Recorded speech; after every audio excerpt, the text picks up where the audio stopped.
All right, guys, welcome back. New place, same great conversation with Digging Deeper by Dialed In. I'm here with Denver local legend, Ray Reed.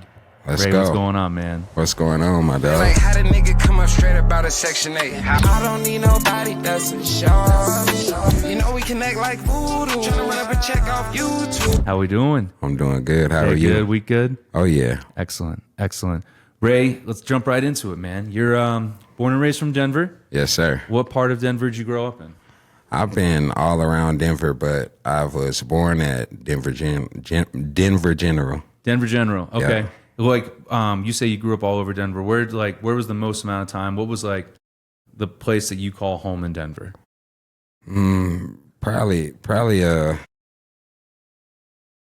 It was like I grew up like on the east side of Denver. Okay. And then I split to Aurora. Okay. Because we went to Texas when I was younger. Oh, you did? And then we what came part? back. We went to Wichita Falls, Texas. How long were you there? We were there for maybe 4 or 5 years. My So whole you were family's young? from there. Yeah. Yeah. Oh, your whole family's from there. Yeah, my family from Texas. Oh, okay. Okay. Yeah. And so when you were in Texas, how old were you? And then how old were you when you moved back?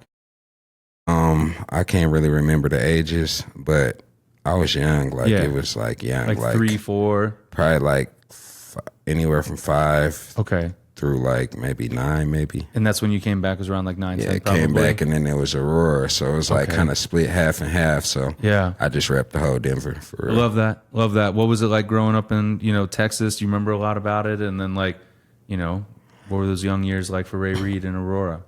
In Texas, it was more so like I was kind of growing, getting to know who I was. Yeah, absolutely. So I was doing a lot of bullshit. you Oh know? yeah, a little troublemaker. Yeah, definitely. Yeah. Definitely. I think we were all guilty of that, especially young boys. We're a little more wild and get ourselves Definitely. into trouble sometimes, right? Definitely. Yeah. So that was Texas, and then Texas. Then when I came back, it was more so like I played sports, okay, but I was still like, still in the middle of like sports in the streets and school and, you know what I'm saying? what sport? Football, basketball, track. I played football too. I was a safety. Oh, yeah. Yeah, You look like a safety. I like to come down and hit people, man. Oh, yeah. 100%. Yeah. What about you? I played corner, Yep. receiver, quarterback, running back. I played You were the skilled positions. Yeah, The skilled definitely. positions. Definitely. They tried to put me in corner. I got burnt a couple good times. Shout out to all the people from Sycamore High School. Definitely called yeah. me turkey a few times. Burnt like a turkey. Oh, yeah, I got burnt one year. It was against Boulder. I can remember that. Oh, yeah. We played against Boulder, and I think he went to the NFL. Kane Culture, you remember him? Oh yeah. Yeah, he hit me with a post corner. Oh, I got lost. He hit the post. I bit on the post so hard, he flaked out on the corner. I was still running the post. He ain't scored all that play. You got him? Yeah. Okay. Stopped him, but they scored the next play. Man. Mine was the come and go route. So came Oh, back yeah. and just went. I came back thinking I was about to be there for the interception, and turn around and he's 20 yards behind That me. stop and go. It was bad. I'm sure, it sounds like part of your youth must have inspired some of the music now and probably still to this day. Where does some of your music inspiration come from?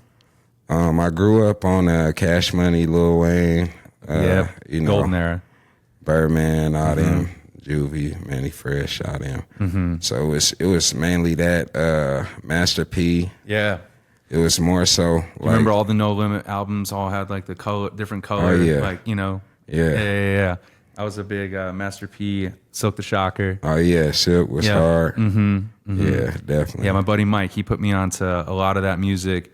Before that, I grew up in a pretty rural part of Ohio, like way out and just cornfields, bean fields as far as the eye can see. Yeah. And I didn't know about any of that music because my dad was like a classic rock guy. Yeah. And so when I finally moved to this new school and started making new friends, I would go over to his house and he had this whole CD collection. All of them were different colors. Yeah. He loved the whole, No Limit. Facts. All of that. And then I remember I bought the Snoop Dogg Doggy Style album. Oh yeah. Yep. and my mom saw the album artwork and like was like, hell no. And, like, and yeah, I got it back eventually, but yeah, I ended up in her possession for a little bit. Oh yeah, Snoop had some cuts too. They, you know, when it was No Limit and Cash Money, it was kind of hard to pick a side, and then Cash Money kind of exploded in the music world. So absolutely, it was kind of easier to, you know. Wayne took off. Yeah, definitely. No doubt. Wayne took off. He put him on his back for sure. Yeah. I remember the Cribs episode where they were showing the stretch PT Cruiser. Yeah. You remember that? Yep. Yeah, that was a good one. So I think I read somewhere you started like making music like officially in 2011. Is that right? Yeah. Sound about right? Similar. 2011? Yeah. So how long before that? Because a lot of artists, they'll write. Yeah. They don't necessarily ever record it, or it takes them a while to actually record it, right? Or find the means to record it. Nowadays, obviously, it's way different than, in the 90s, you had to go to a studio. You have to rent out space. Now people have mics. They can rent them. They can build a studio in a second bedroom of a house if they want to, right? Facts. So when did you decide to make that jump? And like, how long were you writing music, if you will, or, writing raps before you, put that pen to paper and put it onto a mic and onto a set?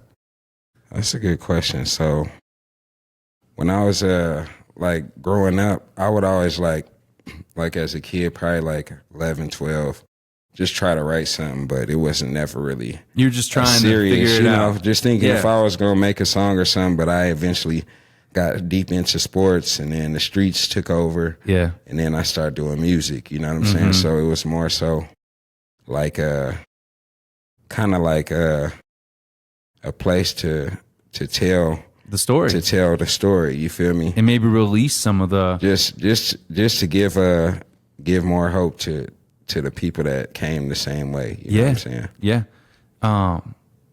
Do you feel like maybe as negative or positive those experiences were, in the streets, do you feel like that maybe gave you more to talk about now that was maybe, relatable, or now that you had these great stories to tell, did that maybe like inspire you to like really jump behind the mic? Yeah, most definitely. Yeah. Like I was getting in trouble, catching cases, and it was just a way to get my art off, for real. Absolutely. How would you describe your sound? Like if someone never heard Ray Reed before, they ran into you on the street and you're like, yeah, I'm an artist. How would you describe your sound? Honestly, I would say a superstar sound. Yeah? Like that? Because I'm going to make every type of music. Music don't have a direction on it, No. And artists change their style all the time. Yeah, definitely. Okay, I like that. Denver isn't necessarily known as a hip-hop city, right? Yeah. But you've done an excellent job of paving your way regardless. I appreciate that. Yeah. And so, what would you say to other artists that are also in Colorado? Let's go way outside of Denver, just Colorado. Yeah. And they need to find some motivation to like keep making the music, even though they know they're not in that city where it might be a little bit easier than, if you did grow up in Atlanta or New York or LA, or surrounding areas. Facts. I would tell them just really go for it, because you one song away. Everybody's one song away. 100%. One song away. Yep. Especially with TikTok now. There's so many different ways, you know what I mean, to get your art off. So yeah, everybody's one song away for sure. I like that. One song away. It's a nice way of looking at it. I know cannabis is in your life. Definitely. You're a cannabis guy. Definitely. We were just talking about the strain that we were smoking earlier today. You like to go to Snacksland. Shout out to Snacksland here in Colorado. Shout out Snacks. For in Magic City, you said? Yeah, Magic City Cannabis. Got to show the love to the Dispose. For sure. And shout out Paco too. Okay. All right. And now, what's your are you a sativa, indica? I'm an indica guy. Indica. Yeah. You like the gelatos and the wedding cakes. Yep. You already know. Yeah. Hit it right on there. I'm Yeah. a Runts guy. That's my favorite strain. You just like the funky loud shit. I like Runts. That's my favorite. Runts. Yeah. So it's like funky but sweet at the same time. Yep. What's your, we just talked about strains. We got effects. Like, are you a joint guy? Blunts? I like backwoods. Backwoods. Yeah. Okay. Backwood guy. I remember Dutches were like a really big thing when I was in college. Dutches, Swishers. Yeah. Oh man. See, I didn't get into it then. Oh, you good. Yeah, Good. I wasn't even into smoking back then. Backwoods they're better, man. They're better. Yeah. I know we were talking earlier. You're not necessarily like a gummy guy all the time, right? Not all the time, just because I had a couple experiences where I was like, I just took too much gummies. Those will happen. Or you would eat some and it didn't kick, so you'd eat more. Facts. And then it would kick and it was too much. I was about 150 milligrams in and was like, all right. That's when it kicked in. I was like, this shit ain't ever gonna stop.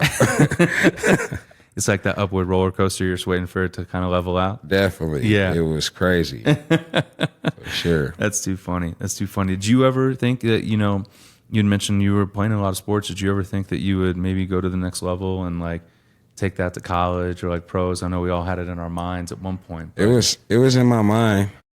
But after a while, I just was like, if sports don't take me where I need to go, it'll be some way I'm going to be a superstar somehow. Yeah, absolutely. Yeah. I like that. Whether it was sports or regardless. Yeah, I was going to figure out how to get it going for sure. So back in 2011, we were, talking about when you first kind of got into music. That was kind of like the tail end of like the golden mixtape era of hip hop. Like early 2000s mixtape hip hop. You've got Dat Piff, you had I remember that. Yeah, we had LimeWire. Yeah. People were crashing computers left and right, downloading mixtapes and songs. But it was a great era. And people would just drop stuff like one a week. Because they weren't like they weren't necessarily like label deals that had like albums tied to it or songs tied to it. So they just drop single after single after single. So, going from that era to now we're in the streaming era, right? Facts. When, streams matter the most. Singles are great. Albums are okay. Like albums aren't necessarily as important as they once were, depending on the structure of your deal, right? Facts. Can you talk a little bit about, being from that mixtape era to where we are now, and what are some of the positives and negatives? It's a lot. It's a lot. This is the greatest question you came up with so far, for sure. There's some great questions, but this the one right here. Yeah. Man, that era was crazy. The mixtape era was crazy. I remember passing out CDs. Yeah. Mm-hmm. You feel me? I remember passing out CDs. And people wanting them. You know what I'm saying? Yeah. You couldn't give a CD away right now. People are like, I don't know how I'm going to play this. They'll say, what is that? Yeah. I know. Because think of who uses DVDs. No one. You know what I'm saying? So you find them at the dollar store for $1 because feel literally me? they don't even make the players anymore. Facts. Yeah. That is funny. Isn't that wild? But, yeah. I remember that era though. Like I remember you had your best mix had marker on it. Yeah. You feel me? It wasn't no one's album. It was a marker. It had people were printing off a little paper like DVD covers, Facts. sliding them in, Facts. I remember, you could go to the gas station. There'd be like 3 different kinds of like mixtapes or like little mixes that they would sell that literally they were just pulling off of the internet, making a mixtape. Shout out Fat Mart for sure. It was a crazy different time though. But like, do you enjoy the new era of like streaming? Because like I feel like now we're talking about one song away, right? The mixtape era was great. You still had to rely on radio. Yeah. If radio didn't play you. Definitely. That was it. Now, you've got all these social media, whether it's influencers or even just like, just the internet now, how it moves and how quick things can happen. Like, I'm sure being a part of it now has some benefits that we didn't even consider or think of during the mixtape era. It has a lot of benefits because before, like, everyone goes through that transition stage where it's, the mixtape era and then the streaming era. You know what I'm saying? If you went through both, then you see the pros and cons. That's what I'm saying. And now you notice, if you really dig deep, you notice that they're trying to curate everything for an independent artist. Mm-hmm. You feel me? Yeah. Like all this technology, they're making it to where an artist can be an artist tomorrow. Yeah. 100%. He got videos. He got, you know what I'm saying, with everything going on. So that's also another thing you just said that kind of made me remember, like, do you remember how great music videos used to be? definitely. And how important they used to be? Definitely. Like, you wouldn't dream of putting a single out without a video. I'm stuck there. And now, like, it's like, you'd be lucky to ever get a video, Yeah. you know? Like, Definitely. If an artist has a budget, you might get a video. right, exactly. I mean, the whole Lyrical Lemonade era, like what that kid Cole did with so many artists, and, you know, I just think about it, and it wasn't that long ago, and it just kind of like, it's not that it's gone. Like, I know people are still making music videos, but I feel like it's just not as prevalent, right? Definitely. Yeah. What new projects do we've got coming up, Ray Reed? You know, we got any new singles out right now? Any new EPs? Anything that you want to talk about that's, you know, exciting for you in your life and musical world? Definitely. I have a lot of records out now, but I just dropped a single called Unsure. Oh, okay. Yeah, it's pretty hard. Unsure. When did that come out? Maybe 4 or 5 days ago. Oh, like recent. Yeah, it's new. Okay. Sure. On all streaming platforms? Yep. Okay. What's special about this one? What made you really excited to, like, during the recording side? So a lot of records that I'm dropping are from far back. Oh, like you Because- wrote them a while ago. Yeah. Okay. Yeah, because I have like a super big catalog of music Okay. right now. So I'm just getting ready to release a whole bunch of singles just because I finally got a camera. I finally got everything to where, Excellent. yeah. So you're gonna be making the videos with the singles? Yeah. Excellent. Yeah, I already got videos done. Excellent. You just said the word catalog. Now that makes me think of another question. How crazy is what's going on right now with catalog sales and people just saying, there you go, you know, 100 million, 150 million. What do you think of that? As an artist that still has room for growth, it's always a win. Because if you believe in your art, You can make more. okay, you know, so I don't really see nothing wrong with it. Oh, I think it's great. Unless they're like an older artist, I feel like that's when it's like you should pass that on to your generational, you know what I'm saying? You got generations, so that's how I look at it. What's the you know, the Colorado scene right now with like hip hop? Is it growing? Is it like getting bigger? There's some new emerging artists coming out that you're excited about to maybe work with, or? Oh yeah. Yeah. It's definitely growing. It's growing. It's a lot of artists. Yeah. I won't really directly name them just Yeah. because it's too many that I would have to name. For sure. Because I get behind a lot of the artists that I feel like got their own sound, their own hunger. Yeah. You know. I like that. But I feel like the scene is definitely growing in a positive way. That's good. You know, That's good. it's taking a while, but it's growing. What do you think's driving that? The hunger. The hunger. People Just have in the you know, artists. when you don't have no one to turn to. Half of these artists don't really have someone to turn to Absolutely. because, like, your family. It's hard to even get your family to believe in what you're doing if the income's not coming right then and there. You know, Right. Right. so it's hunger out here.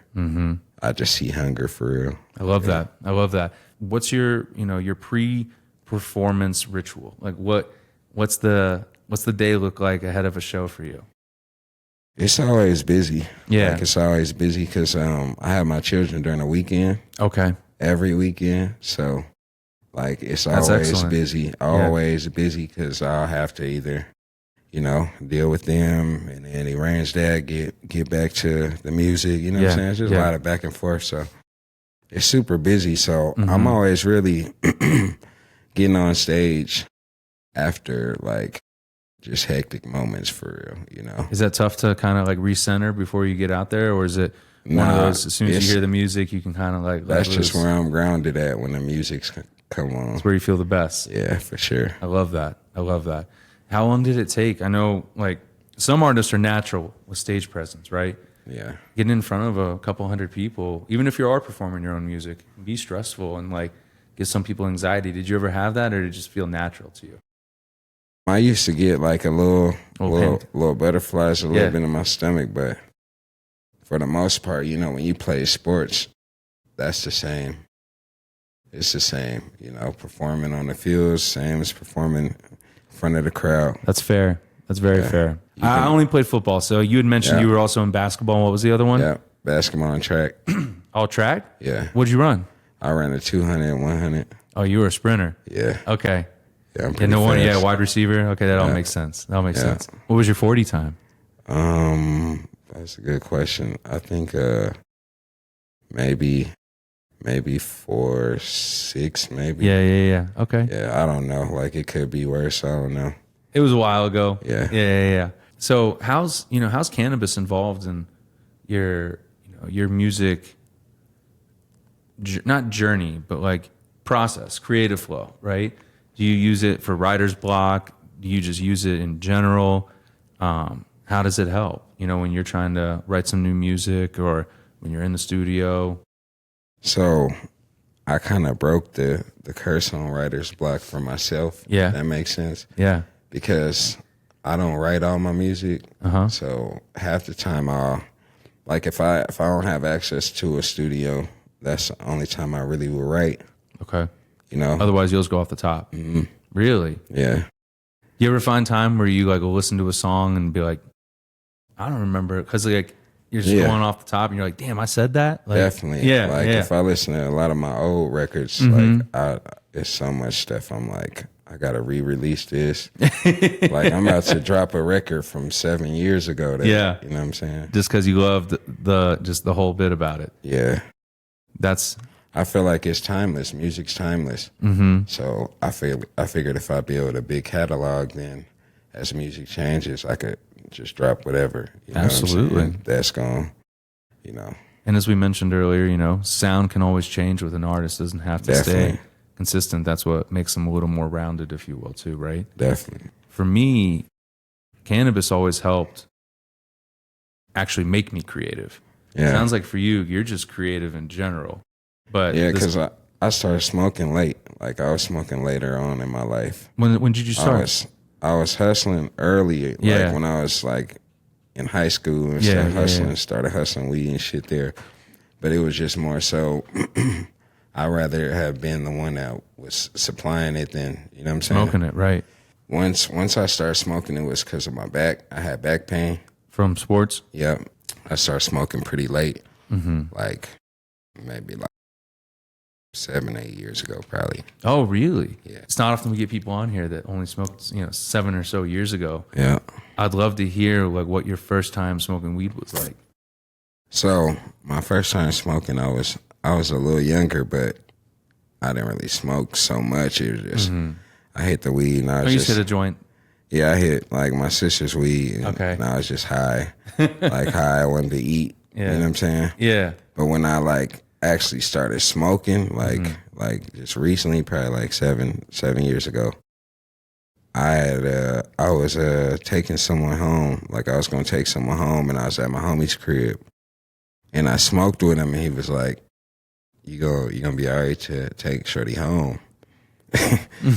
I'm like, "Yeah, I'm straight. Like it's just weed. Like y'all high, y'all be driving us out. You know what I'm saying?"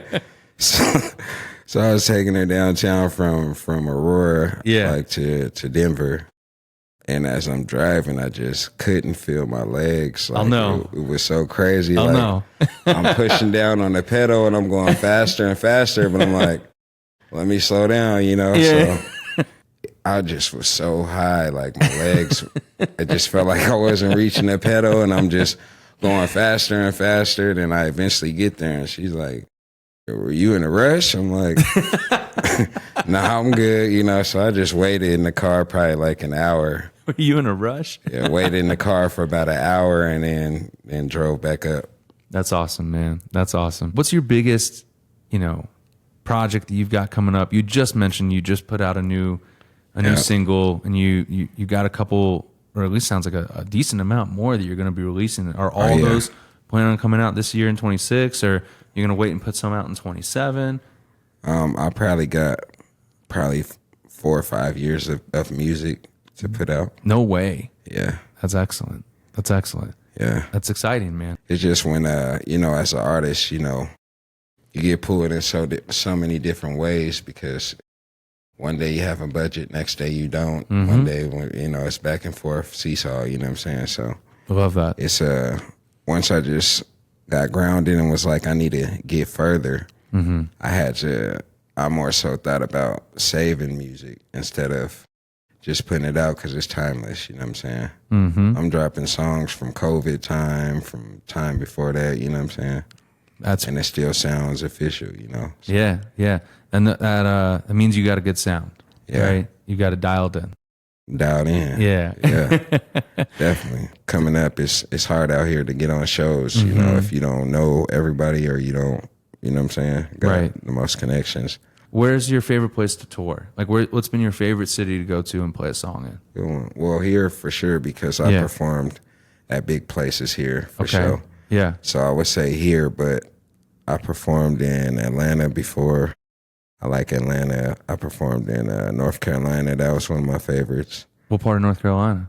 It was 4 different cities. Oh, okay. It's like a little tour of North Carolina? Yeah. Very cool. Very cool. You a J. Cole fan? Yeah. I like J. Cole. Yeah, he's hard. Me too. I got to see him do his Friday Night Lights album in front of like a live orchestra. That's crazy. It was super, super cool. This was, remember Rock the Bells? The hip hop festival out in California? Yeah. This was like circa 2011, I want to say. Yeah. Got to see DMX live, which was... So you seen the Mecca of hip hop. Oh, yeah. You seen that. Oh, you yeah. seen like the rise from... And I got to live in Florida during the Lil Wayne era. Like, it was insane. The clubs would not stop playing Lil Wayne. They'd play the songs sometimes 2-3 times a night. It was amazing. And the T-Pain era, honestly. Oh, yeah. T-Pain was hard. He was on fire. He was hard. Have you heard any of his EDM? A little bit. Not too much. Pretty wild. The EDM fans have loved them. Have you ever thought about, like, do you ever make beats or you just I make music, just make music. Yeah, have you ever thought about like trying to do a little bit? Have you ever thought about trying to do a little EDM and venture into that world? I told you I'm a superstar. I got an Love EDM it. tape. No kidding. Yeah. No kidding. Yeah. I need to know the name of that. I'll let you know. My man. I'll send you some of the songs from it. It ain't out yet, so. So we've got this project coming up. I think we should talk about it a little bit. You think so? Pretty excited about it, you know. Somerset series, you know, we've got hip hop, EDM, jam bands all being covered. We really wanted to work with a local hip hop artist. We were lucky enough to work with AEG. Shout out to AEG. Shout out AEG. Big plug there. Brought us Ray Reed, and you're now part of the Somerset series, man. You're going to be with a major cannabis brand. Have you ever gotten to work with a cannabis brand before? Will this be a first for you, or like in this regard? This is the first major. Yeah, major. Love that. Definitely. Love that. And what's that mean for you, man? What's that mean for the brand? What's that mean for Ray Reed? It means everything for one, because I've been through a lot of trials and tribulations with marijuana. You know what I'm saying? Yep.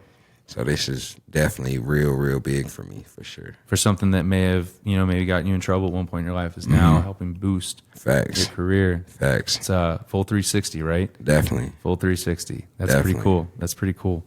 I wanted to know, a lot of artists have their own preferences. Are you more of a studio? Like, do you like being in the studio? Or do you like performing live better? Like, and why? Like, what makes one better than the other?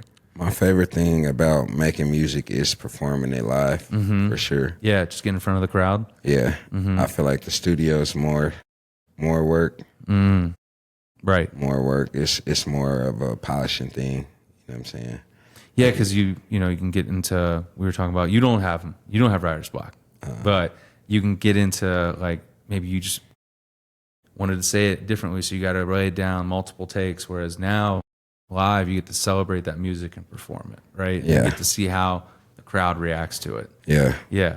So can you think back to a moment, right, of like, we were talking about before, like artists a lot of times will, they'll write music, start recording it. When did that moment click for you, though, of, wow, I've got something here. Like, I want to really start making music and make this a career. This is more than just like a passion or a hobby, right? Like, I'm going to really go after this. It was more so just when I first started getting on book for live shows. Yeah.